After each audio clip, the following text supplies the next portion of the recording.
Pasando ahora a los comprimidos Press-Coat para ver cómo se elaboran, también necesitamos una comprimidora especial, aún más sofisticada que la que acabamos de ver con el multicapa, porque no solo necesitamos las tolvas que va a generar ese granulado, ese recubrimiento en seco que va a rodear al núcleo, sino que necesitamos una tolva de núcleo.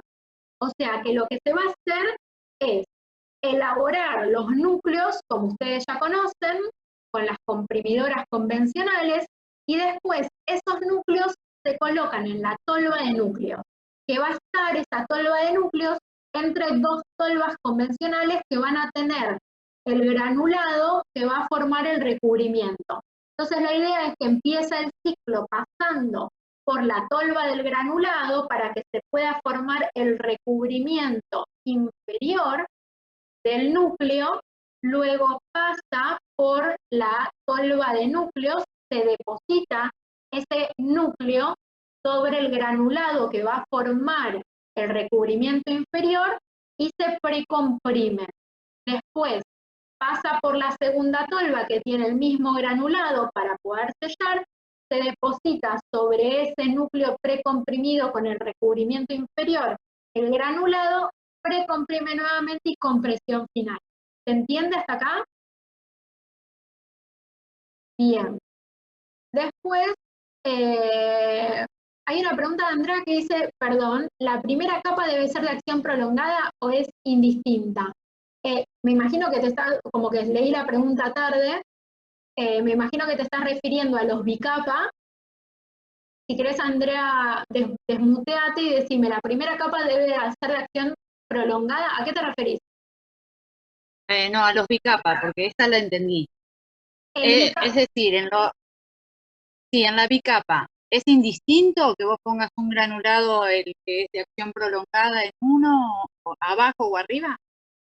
Ah, sí, sí. O sea, eso va a depender más que nada no de si es la inmediata o la controlada, va a depender en realidad, puede llegar a estar unido porque de los excipientes también hay muchos estudios, lo que pasa es que me parecía profundizar demasiado, que dependiendo del excipiente que vos estés utilizando, puedes llegar a tener una superficie más rugosa o una superficie más lisa. Entonces, vos vas a formularlo en función de eso, más que nada, cuál va a ser la de abajo. Ah, bien, bien. ¿Ok?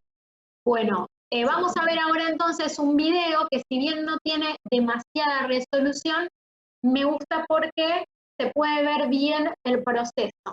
¿Sí? Acá tenemos, ya de por sí, vemos la primera tolva donde va a verse el granulado que va a formar el recubrimiento inferior. Acá está la segunda tolva que va a formar el recubrimiento superior. Y fíjense que en el medio de estas dos tolvas encontramos la tolva de núcleos, porque el núcleo tiene que ir en el medio, es tipo sanguchito. Granulado, núcleo, granulado, comprimo todo, se forma el comprimido Press-Coat. Vamos a comenzar. Fíjense que esta es la tolva de núcleos. La tolva de núcleos, cuando la encendemos, empieza mediante un espiral ascendente a subir esos núcleos que ya elaboré aparte y puse en esa comprimidora, los empieza a elevar y va a empezar a depositarlos a través de esta manguerita en este alimentador de núcleos que los deposita uno a uno en la matriz que ya pasó por la tolva que tenía el granulado que iba a formar el recubrimiento inferior. Una vez que esa platina gira, se va a encontrar acá con esta segunda tolva que tiene el granulado que va a formar el recubrimiento superior. Precomprime, compresión final, expulsión del comprimido. Y acá se van expulsando. ¿Se entendió? Buenísimo. Ahora voy a esperar a que termine el video, que creo que acá aparecen, no se ve del todo claro, pero se puede llegar a observar el comprimido cuando lo parten y se ve el núcleo coloreado. Ahí está. Y el recubrimiento seco. ¿Sí? Ahora, acá les mostramos. Si alguien quiere en algún momento repetir uno de los videos, me avisa, ¿sí? Si no, lo voy siguiendo. Acá tenemos de vuelta la misma, pero otro video. Tenemos que se ve mejor la tolva de núcleos con esa espiral ascendente que permite que fluyan los comprimidos hasta este dispensador que girando coloca individualmente cada comprimido justo por encima de la matriz, que fíjense que está nuevamente entre las dos tolvas, ¿sí? Entonces ya pasó por la primera tolva, se depositó el granulado que va a formar el recubrimiento inferior, luego se deposita el núcleo, pasa por la segunda tolva, se desliza el granulado que va a formar el recubrimiento superior y comprime. Igualmente acá hay obviamente una precompresión, ¿sí? O sea, pasa por el granulado, núcleo precomprime, granulado, precompresión, compresión final, expulsión. Bueno, vamos a seguir porque no muestran mucho más este video. Acá lo que vamos a poder ver es una comprimidora monopunzón con la cual se puede llegar a hacer un comprimido bicapa, pero también con el accesorio que se le agrega se puede hacer un comprimido press-coat. Incluso se puede llegar a combinar y hacer, o sea, acá ya empiecen a soñar y se puede hacer lo que quieran. Se pueden hacer comprimidos bicapa, tricapa, con núcleo en el medio. También se puede llevar este comprimido a un recubrimiento convencional como conocemos. En fin, pueden empezar a encontrar de todo en bibliografía. Esperen que lo vean. Ahí está. Bueno, ese es el accesorio que se coloca para poner los núcleos. Se setean todas las capas, si se quiere el núcleo que las capas sea la misma o que sea diferente.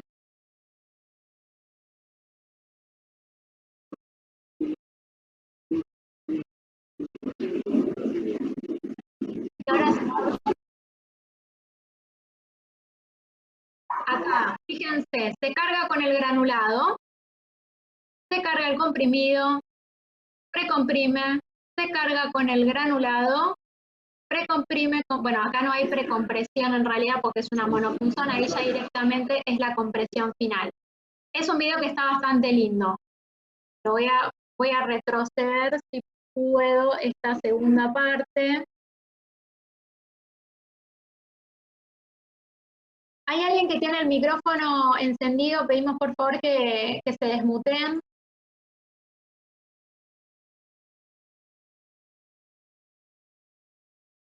Bueno, y acá vamos otra vez. Fíjense de vuelta, ¿sí?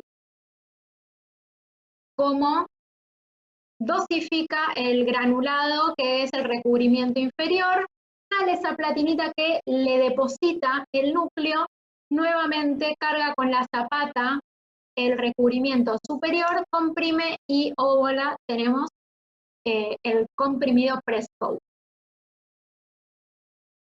Y por último, bueno, esta no sé si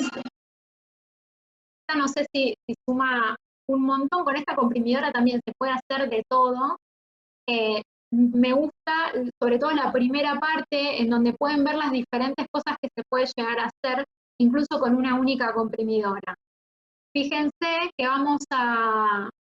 Esperen que la próxima diapo la que muestra, no me acuerdo los distintos tipos de comprimido. Fíjense, este es un press coat convencional. Acá tenemos un bicapa press coat y acá tenemos, esperen que, lo quiero tener, no puedo. Ahí va. Y acá tenemos un press coat en el que el núcleo queda expuesto, ¿sí? O sea, se pueden hacer un montón de variantes.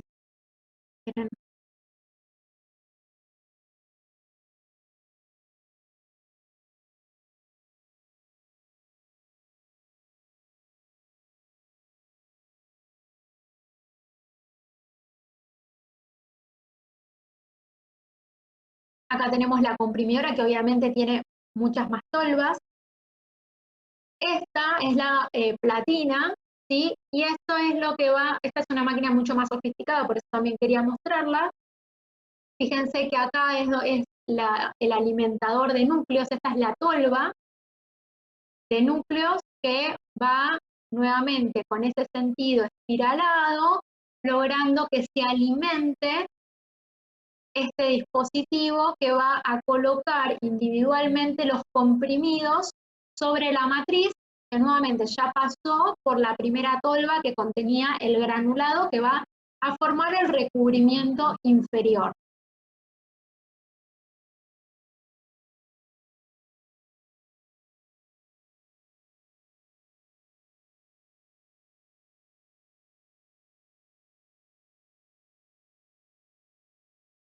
Un video que me gusta, pero es como un poco largo.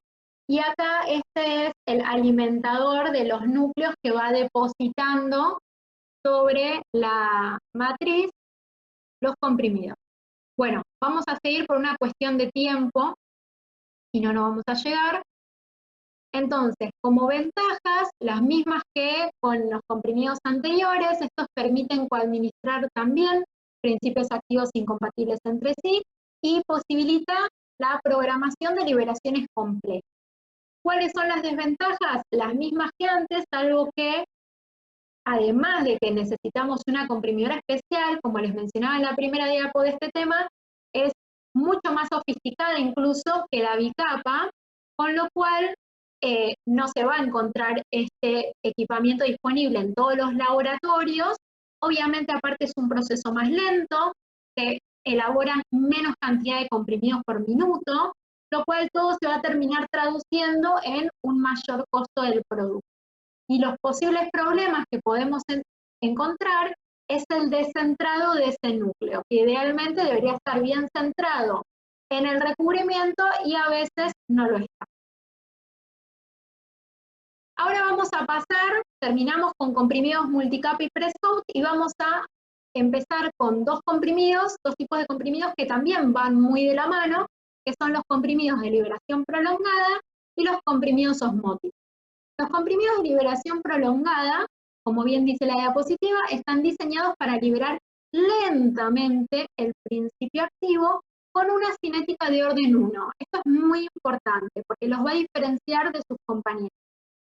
Estos liberan el fármaco lentamente con una cinética de primer orden, de manera de prolongar la concentración del fármaco en el plasma en el tiempo y obtener de esa manera una liberación de la API lenta, pero no constante, dentro de la ventana terapéutica por más tiempo. Acá podemos ver en la diapositiva una figura del perfil farmacocinético que se obtiene tras administrar un comprimido convencional de liberación inmediata, un comprimido de liberación retardada, de liberación que en realidad es un comprimido gastroresistente, y un comprimido de liberación prolongada. Fíjense que la curva que se observa con el comprimido de liberación inmediata, que la vemos en color azul, permite, como clásicamente vemos, una absorción y luego baja porque se está eliminando del cuerpo. La misma curva, pero corrida, es decir, se va a ver más tardíamente, la vemos con un comprimido gastroresistente. ¿Por qué?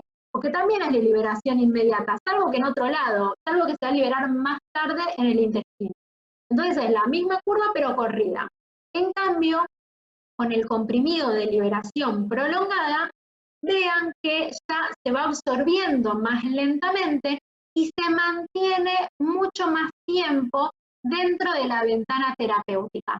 Esto ya de una nos permite ver que nos va a permitir espaciar entre toma y toma. Vamos a poder disminuir la frecuencia de administración y esto va a permitir mejorar la adherencia al tratamiento. Acá Joaquín pregunta, que sea de primer orden, ¿tiene que ver con la velocidad de liberación del activo? Sí, tiene que ver con la velocidad de liberación del activo. Eso significa que ese activo no se va a estar liberando de forma constante. No es que se van a liberar 10 miligramos de principio activo por hora. Va a ser en función de la curva que tengamos, pero no va a ser constante. ¿Sí? Y ahora después vamos a ver dos gráficas que permite ver la diferencia entre este, que es cinética de orden 1, y el osmótico, que es cinética de orden 0. Ya me iba a anticipar a lo que les iba a contar, pero bueno, vamos de a poco. Entonces, ¿cómo se van a elaborar este tipo de comprimidos de liberación prolongada? Con los métodos convencionales de fabricación que ya conocen. Compresión directa, granulación vía seca, granulación vía húmeda. Y tienen dos opciones. Una es, cuando hacen la mezcla con los excipientes, para luego ir por directa, GBS o GBH, uno de los excipientes que sí o sí tiene que haber es un polímero que permita esta liberación lenta desde el comprimido, ¿sí? Es decir, un polímero, como bien dice acá, que forme una barrera que controle la difusión del principio activo o que se vaya erosionando lentamente, lo que va a hacer que ese activo se libere gradualmente del. Entonces, o mezclamos dentro de los excipientes uno que permite esta liberación prolongada, o hacemos un comprimido convencional y lo recubrimos, como bien decía Ari antes, o como vieron en el seminario de recubrimiento, lo recubrimos con una suspensión de recubrimiento funcional, ¿sí? Es decir, que tenga un polímero que haga que se vaya liberando lentamente.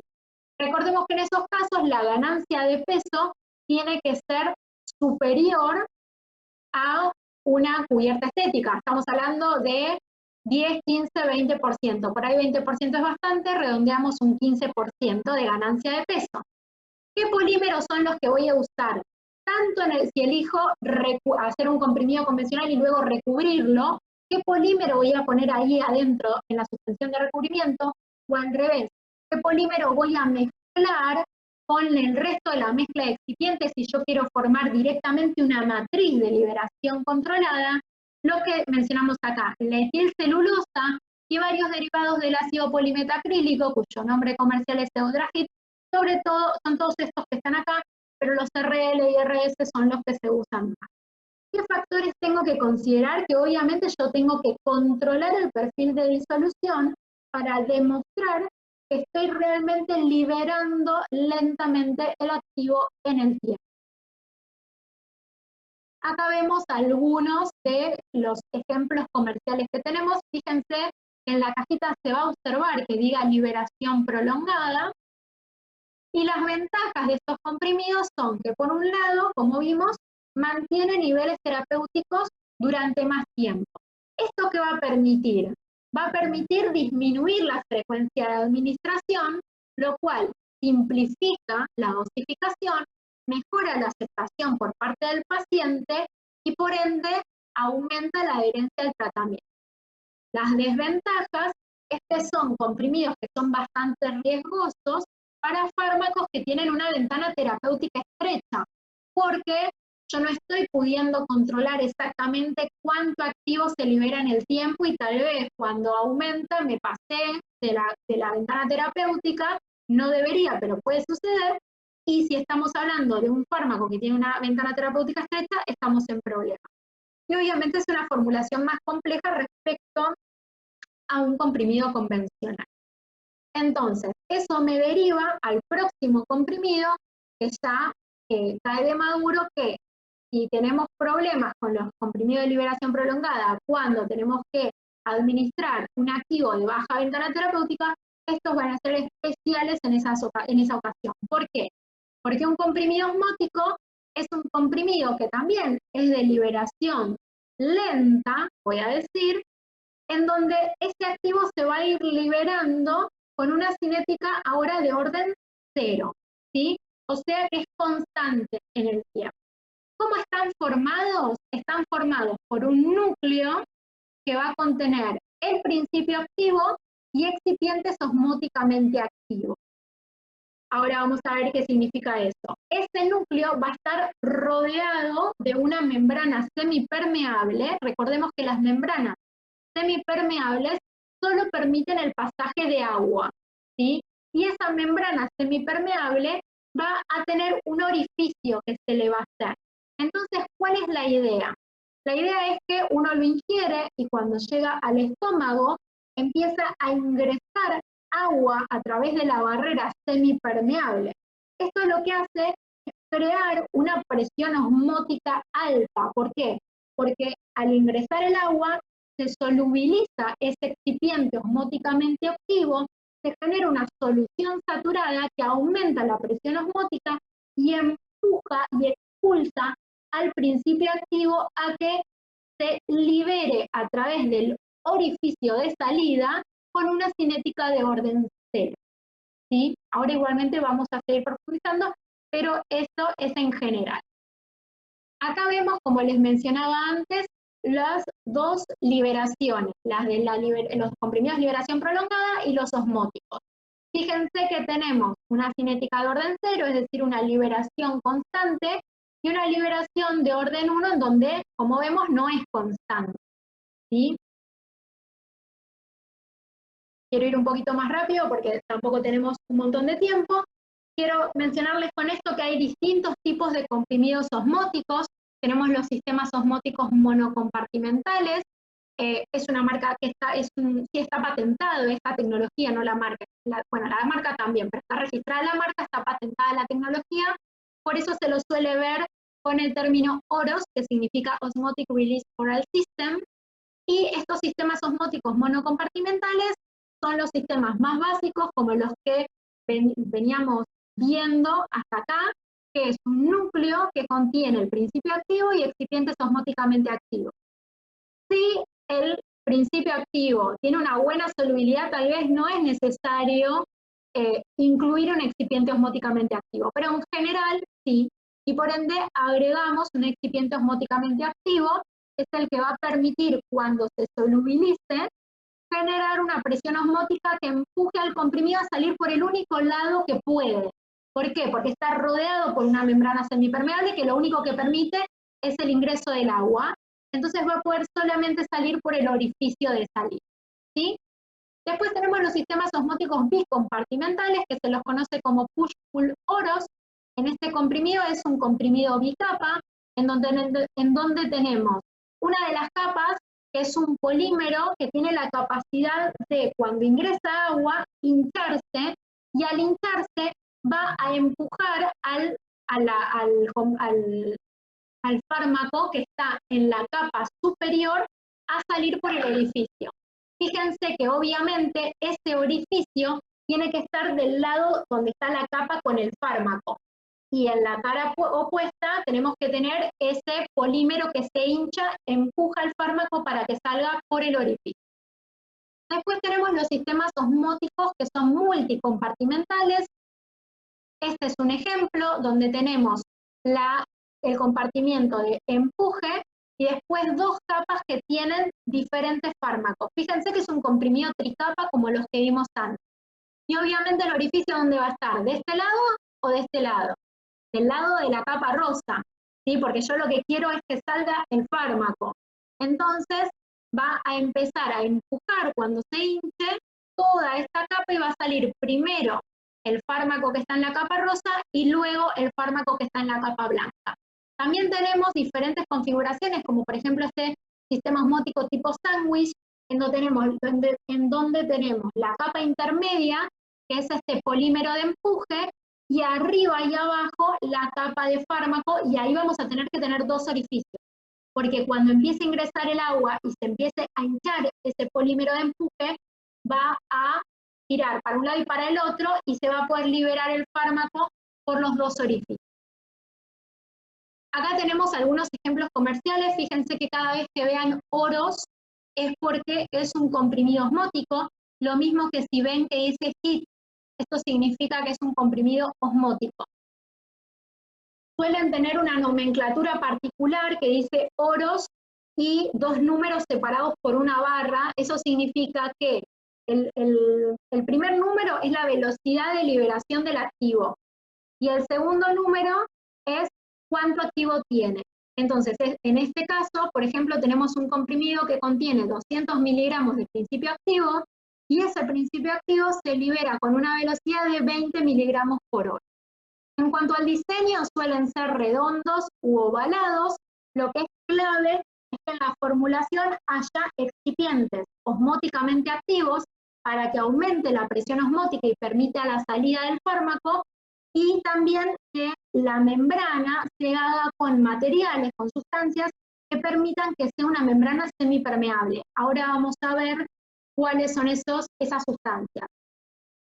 Se elabora entonces el núcleo, como nosotros ya conocemos, podemos formar un comprimido convencional, bicapa, multicapa, en función de las diferentes opciones que nosotros querramos.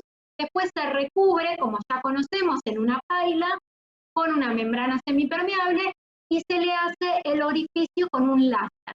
El tamaño de ese poro condiciona la velocidad de liberación del ácido. Obviamente se tiene que chequear que la liberación sea de orden 0 y el orificio del láser, ya que va a ser el orificio que genera el láser, que va a ser crítico para la liberación del ácido. Los polímeros que se usan para generar ese recubrimiento semipermeable son los que vemos en la diapo. Hay copolímeros derivados del ácido polimetacrílico o los ésteres de celulosa. El que más se usa es el acetato de celulosa. Y como agentes osmóticos hay un montón. Hay sales inorgánicas solubles, la más común es el cloruro de sodio, cloruro de potasio, de litio, etc. Y después tenemos sales orgánicas solubles como acetato de sodio, acetato de potasio, carbohidratos como glucosa, fructosa, aminoácidos y polímeros orgánicos, que esos polímeros son los que se van a hinchar, van a empujar para que salga el principio activo. Perdón que no estoy dando mucha bolilla al chat, pero estoy corta de tiempo. Fíjense en esta tablita que podemos ver la presión osmótica que genera una solución saturada de esos excipientes que dijimos que son osmóticamente activos. Si nosotros comparamos esos valores con el valor de presión osmótica que encontramos en el tracto gastrointestinal, que es alrededor de 8 atmósferas, podemos ver que hay una gran diferencia de presiones osmóticas y es lo que permite que se libere que absorba agua, y esa absorción de agua libere el fármaco con una cinética de orden 0. Fíjense, una mezcla de lactosa-fructosa da una presión osmótica de 500 atmósferas y en el tracto gastrointestinal tenemos una presión osmótica de 8. O sea que esa gran diferencia permite que ingrese el agua y expulse el fármaco con esa cinética que estamos viendo. Vamos a ver un videito rápido.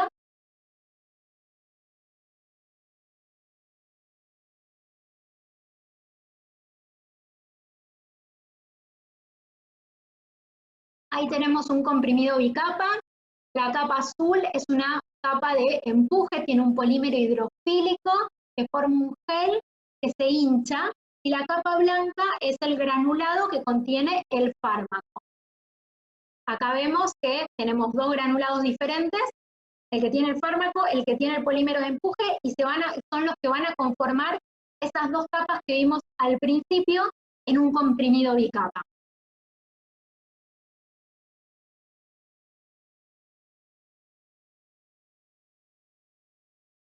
Acá está, se forman esas dos capas que forman el comprimido bicapa.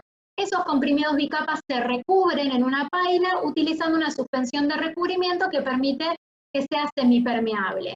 Luego se hace el orificio por láser. Si queremos, le podemos dar también luego un recubrimiento estético coloreado.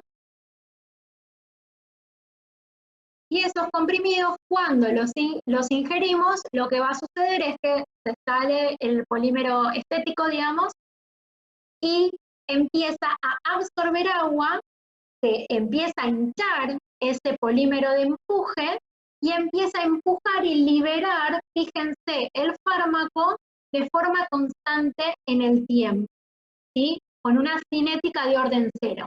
Esto va a ocurrir hasta que quede tan poquito fármaco en el interior del comprimido que ya no alcanza esa fuerza y entonces se vuelve al final en una cinética de orden 1.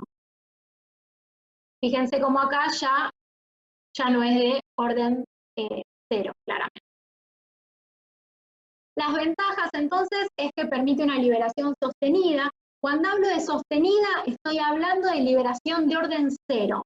No confundir con una controlada prolongada. Con una prolongada controlada son las dos porque yo estoy pudiendo controlar la liberación.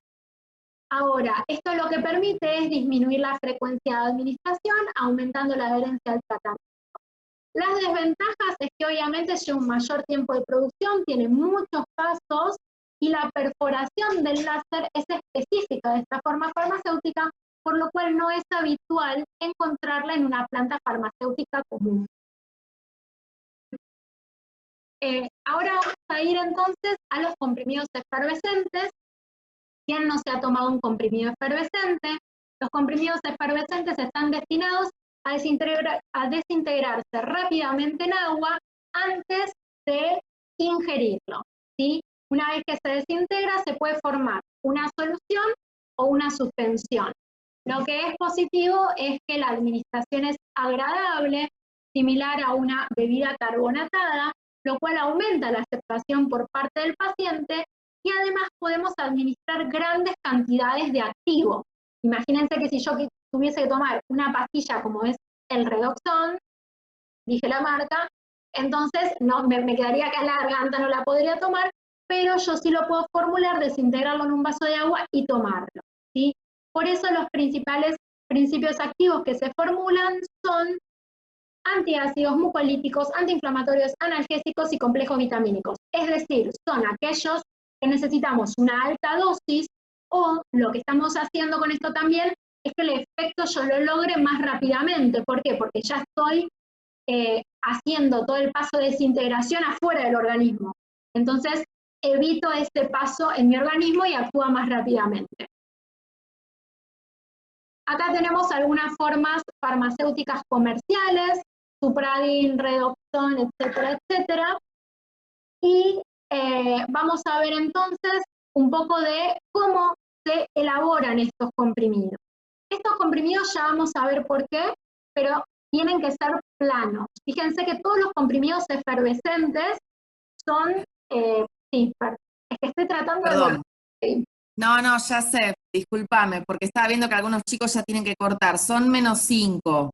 Yo lo que les estaba diciendo es que se queden tranquilos, como nos pasó a nosotros en el primer seminario también, que si no llegamos, como había control, nos quedamos grabando. Genial, parece... entonces nos quedamos, porque no vamos a llegar. Igualmente les cuento lo por que eso. falta terminar. Perdón. No, está bien, falta terminar efervescentes vaginales y caramelo. El que quiera quedarse se queda, y si no, nosotros seguimos grabando y, como dice Fer, lo subimos luego. Porque también, si me súper apuro, no se va a entender y es una lástima. Igualmente voy a tratar de ir rápido. Bueno, gracias a todos. Vamos a... Para el que preguntó del recubrimiento, lo estaba contestando en el chat. Antes te preguntaron si el recubrimiento estético afectaba la perforación del láser. No, se hace al final justamente la perforación. No, lo que pasa es que en realidad se hace antes, pero después como se dice, se recubre con el recubrimiento estético. Uno cuando lo ingiere, ese recubrimiento estético se va al toque y queda el orificio y no le afecta, ¿sí? Y después vi otra pregunta de Eugenia que dice si el volumen de agua afecta al efervescente.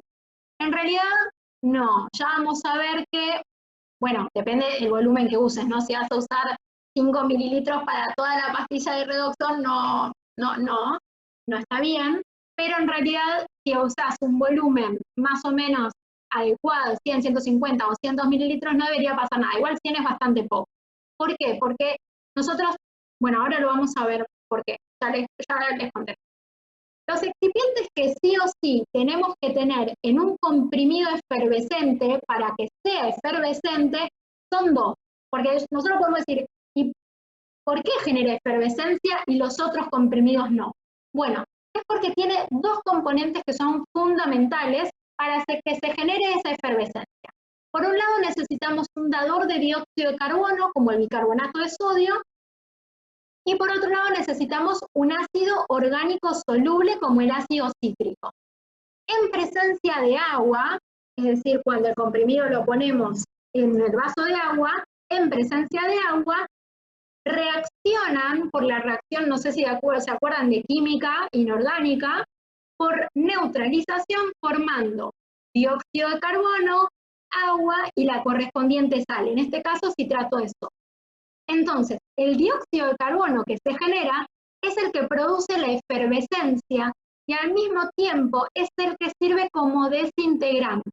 Por eso en los comprimidos efervescentes no vamos a agregar desintegrantes.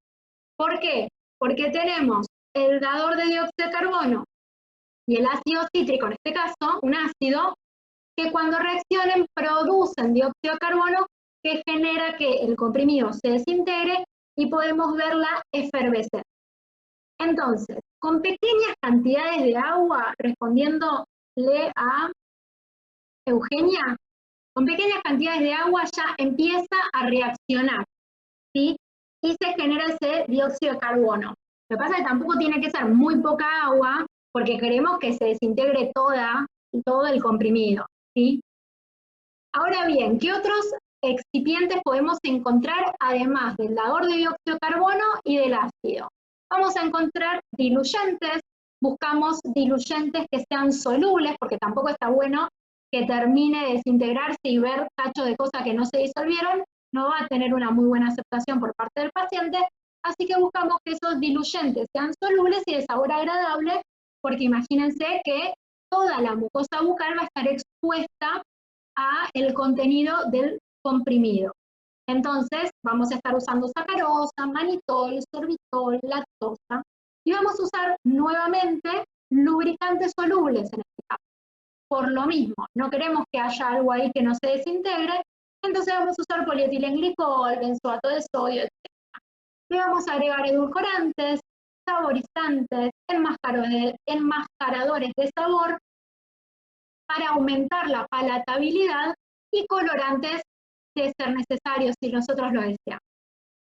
Lo particular que tiene en cuanto a los controles que nosotros conocemos que se le tiene que hacer a este tipo de comprimidos es que el test de desintegración no se hace como lo hacemos habitualmente, sino que se hace colocando el comprimido en un vaso de precipitados que contiene 200 mililitros de agua a 15-25 grados y debe desintegrar en menos de 5 minutos. Esa es la particularidad, ¿sí?, que tiene este tipo de comprimido. Ahora vamos al método de elaboración. El método de elaboración son los mismos que nosotros ya conocemos para los comprimidos convencionales, ¿sí? Compresión directa, granulación vía seca, granulación vía húmeda. Ahora bien, algo muy importante es que todos los excipientes tienen que estar preferiblemente en estado anhidro. ¿Por qué? Y ahora retomo nuevamente a Eugenia. Porque ya con que haya un poquito de agua, la reacción comienza y se puede empezar a desintegrar. Entonces necesitamos que esos excipientes estén en estado anhidro, o si tienen moléculas de agua que estén formando hidratos estables, ¿sí? Entonces, eso es muy importante. Por otro lado, lo que es importante es que también en el ambiente de elaboración y de envasado, ya me estoy anticipando a la diapo que viene, haya un nivel de humedad relativo bajo, entre el 25 y el 30%. Y entonces ahora, sabiendo esto, yo les pregunto, para los que queden, no sé si, bueno, somos 63, todavía hay gente.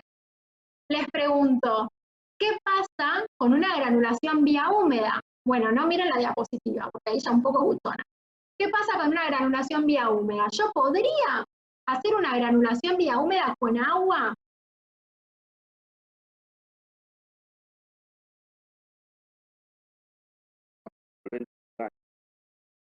Bien. Sí, dice resolventes orgánicos, pero igualmente me dejas contenta igual. El tema es el siguiente: si nosotros estamos poniendo el ácido, el dador de dióxido de carbono, y le estamos colocando agua porque lo hacemos por granulación vía húmeda, entonces ya va a empezar a ocurrir la reacción de efervescencia antes de lo previsto y ya no va a funcionar el comprimido. Por ende, puedo hacer una granulación vía húmeda, tengo que usar solventes orgánicos, o si no, otra opción es granular por separado. Granulo el ácido por granulación vía húmeda por un lado, granulo la base, el dador de dióxido de carbono por separado, lo seco y hago una mezcla seca y eso es lo que comprimo. Eso también lo puedo hacer. La otra opción, si no, que creo que no se las puse acá, es usar muy poquita cantidad de agua atomizada en un lecho fluido. Eso se la banca. Y así puedo hacer, con granulación vía única, con agua. Como les mencionaba antes, entonces, también el ambiente de acondicionamiento tiene que tener bajos niveles de humedad y el envase tiene que estar protegiéndolos de la humedad. Y acá empezamos a entender por qué vienen siempre en estos tubos que si no están elaborados por dentro con aluminio, están rodeados con un papel aluminio y las tapitas, fíjense que siempre tienen sílica gel para evitar la humedad. ¿Por qué? De vuelta, porque ya un poquito de agua permite que empiece la reacción de neutralización y empieza a generarse la efervescencia en el frasco, ¿sí? Y otra cosa que no me quería olvidar en esta instancia es que antes yo había dicho que los comprimidos tenían que ser planos y dije después lo vamos a ver por qué. Y este es el momento. Si son planos, lo que yo estoy evitando es que haya, o sea, logro que estén bien empacados uno sobre otro, que no haya espacio entre ambos, porque si yo tengo un comprimido que es así y un comprimido que es así, bueno, traten de tener imaginación, en esta parte hay mayor superficie disponible para que llegue la humedad del ambiente y entonces pueda llegar a desintegrar. Entonces, por eso son planos, para que estén bien compactos un comprimido al lado del otro, y entonces de esa forma también se lo protege de la humedad ambiente. ¿Cuáles son entonces las ventajas? Son de rápida absorción. ¿Por qué? De vuelta, porque no tengo que esperar en el cuerpo que ese comprimido se desintegre, libere el activo, se disuelva y se absorba. No, yo ya lo estoy ingiriendo desintegrado, o sea que la absorción es rápida. Voy a poder enmascarar sabores desagradables si está bien formulado. Es una administración, como veíamos antes, agradable para el paciente en general lo toma a gusto, y se pueden administrar altas dosis de fármaco, que si yo tuviese que tragar, deglutir un comprimido de ese mismo tamaño, entonces no podría, me quedaría acá en la garganta. Las desventajas son que las condiciones de fabricación y almacenamiento, embalaje, son complejas como estuvimos viendo. Entonces, esa es la principal desventaja. Bueno, ahora vamos a pasar a comprimidos vaginales. Los comprimidos vaginales están diseñados para ejercer un efecto local. Es por eso que se suelen administrar a través de comprimidos vaginales activos contra infecciones que se dan en esa zona, antibióticos, antifúngicos, antiparasitarios. Suelen venir con un aplicador para que se coloque el comprimido en un extremo y se pueda depositar el comprimido en el fondo de la vagina. Acá tenemos algunos ejemplos comerciales, fíjense que son antimicóticos, que tenemos por acá, no llego a leer, antimicóticos. Ahora, ¿cómo se elaboran estos comprimidos vaginales? Se elaboran con los mismos métodos que conocemos para los comprimidos convencionales. O sea, los vamos a elaborar por granulación vía seca, granulación vía húmeda, compresión directa. ¿Dónde está la diferencia? ¿Por qué un comprimido va a ser vaginal y no convencional? ¿O qué cuidados tengo que tener?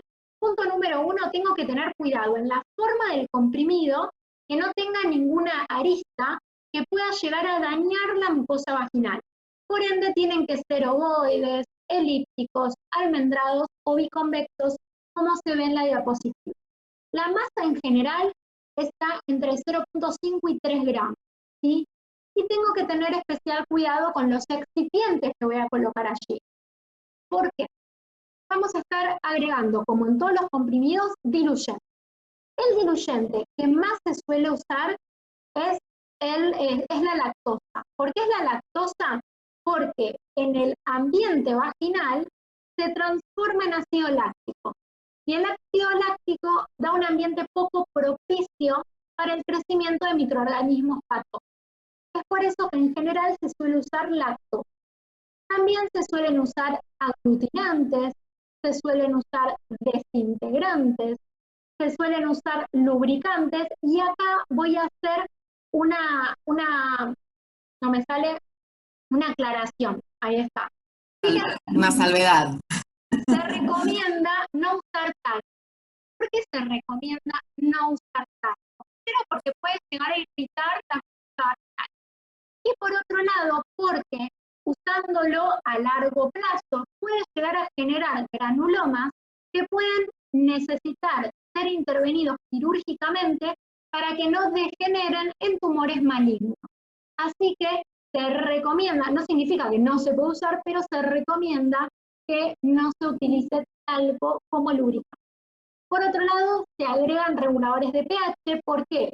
Porque tengo que tamponar a un pH similar al pH que se encuentra en la vagina, que es un pH ácido, entre 3,9 y 4,5. ¿Para qué? Para que no se destruya la flora vaginal que se encuentra aquí. Y finalmente, en cuanto a la formulación, se suele agregar tensioactivo, por ejemplo, el lauril sulfato de sodio. El lauril sulfato de sodio se suele usar bastante porque además de ser tensioactivo, es humectante y es microbicida, ¿sí? ¿Por qué queremos agregar un tensioactivo en la formulación? Para lograr que el tensioactivo ayude a que todo el principio activo llegue a todos los repliegues de la vagina, ¿sí? Y por eso mismo también muchas veces estos comprimidos se formulan como comprimidos efervescentes. ¿Por qué? Porque necesitamos que haga efervescencia y entonces el principio activo disuelto en el fluido vaginal de forma expansiva por esta particularidad del comprimido efervescente que desintegra, va a poder llegar a alcanzar todos los repliegues vaginales. Por eso se suelen agregar o tensioactivos o formular como efervescentes, porque tal vez vemos un comprimido vaginal efervescente y decimos, ¿efervescente vaginal? Sí, es para lograr que llegue a todos los lugares, recordemos que es un espacio virtual y no real.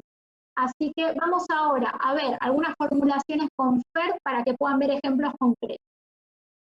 Justamente van a decir, ¿por qué con lo del talco esta tiene talco? Bueno, porque además me viene la salvedad que dijimos antes, primero que no tiene un gran porcentaje de talco, y además que justamente es una formulación por granulación vía húmeda. Tengan en cuenta que cuando ustedes hacen comprimidos vaginales, los excipientes son bastante hidrosolubles. Entonces, si utilizan el método de granulación, en este caso, de vía húmeda, lo que pueden hacer es hacer hasta el paso 5, donde ustedes tienen los activos, parte del diluyente elegante, que es la celulosa microcristalina, pero muy baja proporción, el súper desintegrante y el aglutinante, eso lo humectan, ¿sí? Y después agregan en forma extragranular el resto de los componentes. Y además se está utilizando en este caso un lubricante soluble, como es el polietilenglicol 4000, porque dado que el comprimido vaginal, a diferencia del óvulo, el óvulo se funde por temperatura, por los excipientes, son totalmente distintos y el proceso de elaboración es totalmente diferente. El comprimido vaginal se desintegra y se dispersa, no por temperatura, sino que desintegra por capilaridad, con el agua, el poco agua que existe también en la mucosa vaginal. Entonces tenemos que tratar de usar mayor proporción de excipientes hidrosolubles. Por eso también en este caso se agrega un lubricante como el polietilenglicol 4000, que es un lubricante soluble. Después ustedes tienen siempre el balance de lo que son los excipientes, tienen que ser mayormente hidrosolubles, más que los que son lipofílicos, ¿sí? Y en base a esto que les aclaré recién, cuando nosotros vemos el método de desintegración para este tipo de comprimidos vaginales, se adapta a lo que es el método de desintegración, como vemos en la siguiente, al de óvulos. ¿Por qué? Porque si bien, como les dije recién, el óvulo va a fundir por temperatura corporal a 37 grados, en el caso de los comprimidos vaginales, cuando hacemos el ensayo de desintegración, ¿qué tenemos que tener en cuenta? Que la desintegración de los mismos, pásame la otra, Juli, por favor, va a ser por capilaridad, es decir, vamos a usar el mismo aparato que usamos en óvulos, ¿sí? Vamos a colocar el comprimido vaginal sobre una platina perforada, vamos a llenar la cuba con agua a 37 grados, y lo que vamos a observar es que el agua va a ascender por capilaridad, ¿sí? Y ese comprimido se va a desintegrar por capilaridad. Tengan en cuenta que para dar por finalizada y por cumplida la desintegración del comprimido, vamos a ir con una varilla de vidrio y la vamos a apoyar sobre el corazón del comprimido y no tienen que quedar partes duras. De esta manera decimos que el comprimido se desintegra, ¿sí?, en la mucosa. Se hace el mismo ensayo que para óvulos, pero para comprimidos. El año que viene vamos a estar agregando, si nos da el tiempo y revisamos, porque queremos darles todo, el tema de la elaboración de óvulos también. Era obvio que, bueno, un poco nos íbamos a pasar. Hoy nos sonó control, pero bueno. Lo que pasa es que también, y se extiende más por el comentario, pero bueno, también no, está bien, que son comprimidos que son muy interesantes de ver, porque si no tengas como que todo el tiempo está hablando del comprimido convencional, y la realidad es que uno sale y hay muchísimos otros comprimidos. Y si nosotros no los vemos acá, en esta instancia formativa, formal aparte, creo que como farmacéuticos nos perdemos un montón, porque no saber como farmacéuticos qué tiene un efervescente no está muy bueno. Así que queremos tratar de agregar todo. Claro, también una cosa que me acordé, que la desintegración en este caso de estos comprimidos ocurre entre 3 y 5 minutos. Eso era lo último que me quedaba. No sé si queda algo más. Caramelos sí estamos. Entonces, tenemos acá una forma farmacéutica diferente, con esto ya terminamos, que la agregamos, ¿por qué? Porque más allá de que no es un comprimido, es una forma... La tormenta del siglo se viene, ¿eh? No sé si vieron. Tengo que viajar del ahora. Siglo. No, del siglo. Es una forma farmacéutica sólida, por eso la vemos. Si bien no es un comprimido, es una forma farmacéutica sólida.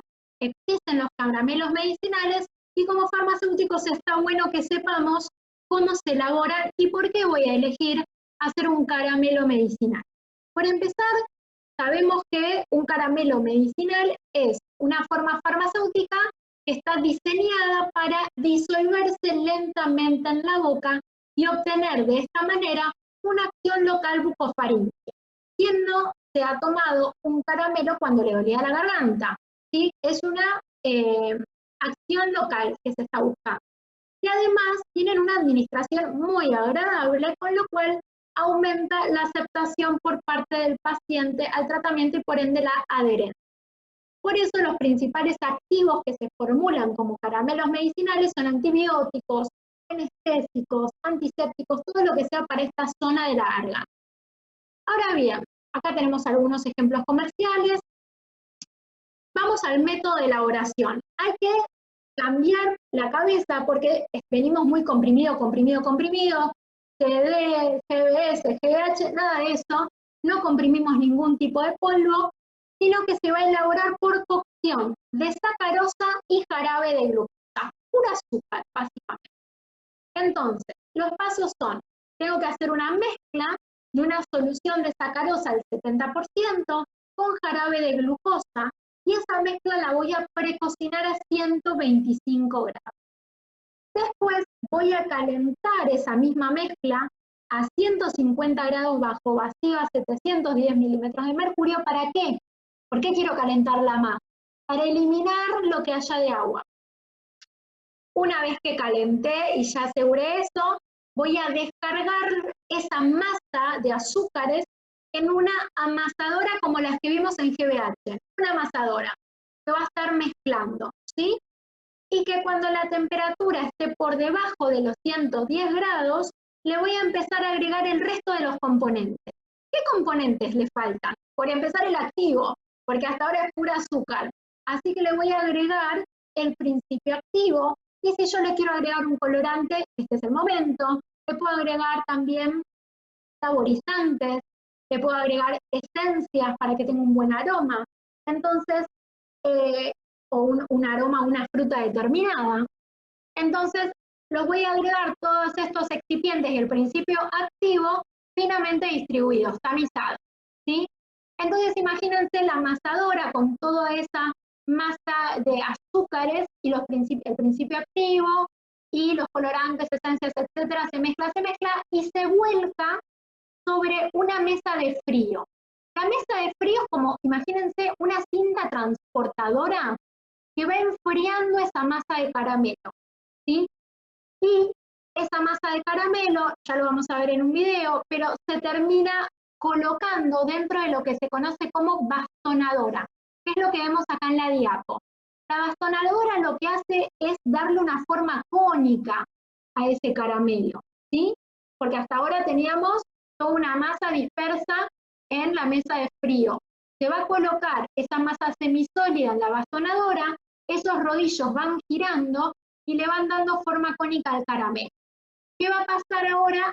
Por una egalizadora, que lo que hace es afinar, vamos a ver la egalizadora, esta es la egalizadora, el caramelo va a pasar a través de estos discos y se va a ir afinando el cordón de caramelo, para finalmente pasar por la troqueladora, que los va a cortar en la forma y tamaño deseados, y luego los va a distribuir por un túnel de enfriamiento para que el caramelo se termine de enfriar.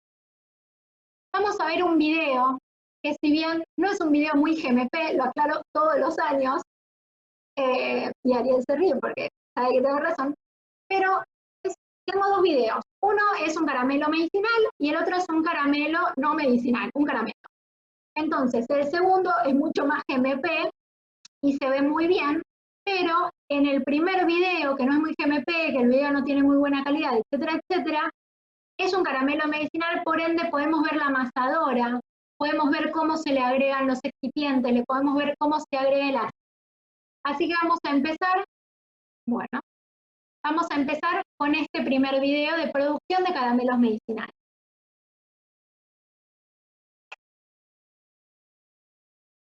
Esperen un segundito.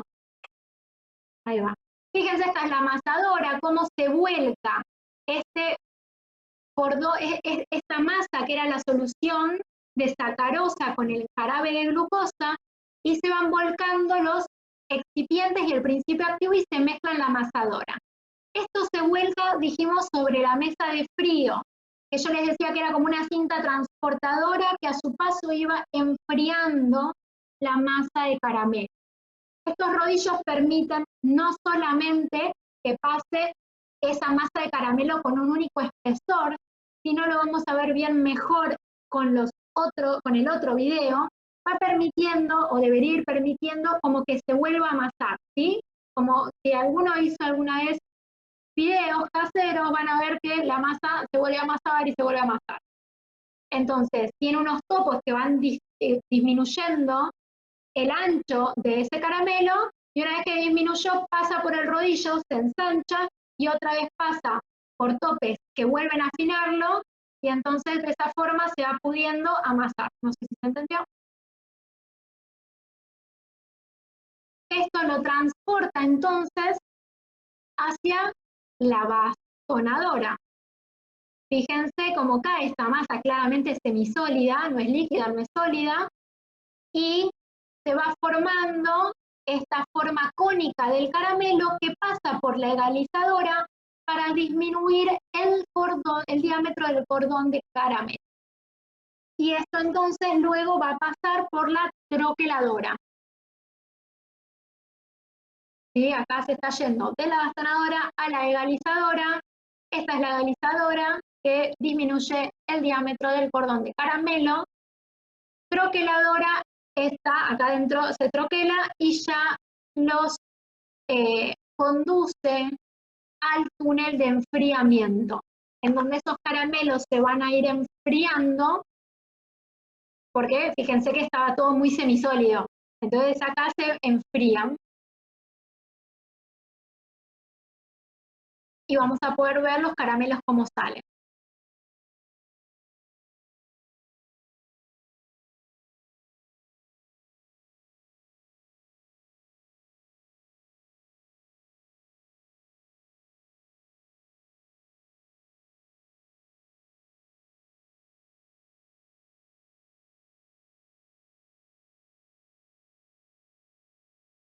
Luego de blisteado ya tenemos los caramelos blisteados.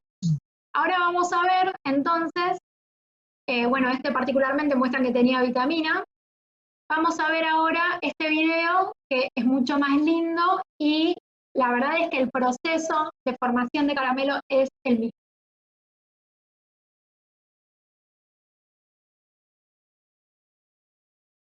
Bueno, fíjense cómo acá, bueno, ya se amasó todo lo que se tenía que amasar y lo están colocando en la mesa de frío, que de vuelta es como esta cinta transportadora que que no solo lo va transportando, sino que a su paso se va disminuyendo la temperatura. Fíjense, ahora sí se ven mucho mejor los topes que se usan para ir reduciendo el ancho de esa masa semisólida. Una vez que se reduce, pasa por el rodillo. Fíjense cómo lo vuelve a aplastar. Al aplastar, otra vez se expande. Entonces, vuelve a pasar por unos topes que disminuyen su diámetro y otra vez vuelve a pasar por el rodillo, se expande. Y así sucesivamente es como que la masa semisólida se va amasando. Se termina depositando en la bastonadora, que ya lo vamos a ver, y entonces se le da esa forma cónica al cordón de caramelo. ¿Sí? Bueno, here come the fizz, porque si son los caramelos que tienen fizz, igualmente no muestran dónde se ponen, o sea, de repente te muestra que lo ponen ahí y dice ya tiene el fizz. ¿Ves que ahí está subiendo atrás el fizz en un recipiente azul? Y acá está en la bastonadora formando y no sé en qué momento, porque no lo muestran, el fizz ya está dentro. Y pasa casi me muero infartada por un rayo. ¿En serio? No sabes lo que fue. Casi me muero. Bueno, ahí el cordón de caramelo disminuyó su tamaño, se troqueló y se está distribuyendo en este túnel de frío, ¿sí? Donde se va a enfriar de comer caramelo. Y bueno, hasta ahora hay, bueno, 11:25. Bueno, gente, para los que se hayan quedado, somos bastantes, somos 28. Sí. Espero que les haya gustado para los tres, y hablo en nombre de los tres porque conozco el equipo que estamos conformando, nos gusta mucho la materia y aparte darles clases y esperar que se entienda. Así que cualquier duda que tengan nos pueden escribir, se pueden contactar, que los tres vamos a estar muy dispuestos de responder todas las dudas. Esperamos que les haya igualmente gustado. Como queda, digo, el TP también, por ahí hay algunas cosas se pueden evacuar ahí, si no nos escriben. Disculpen que nos pasamos de horario. Bueno, que tengan buen fin de... A detenerla, ahí va. Muchas gracias. Chao, gracias. Gracias a ustedes, buen fin de semana. Ojo con la tormenta.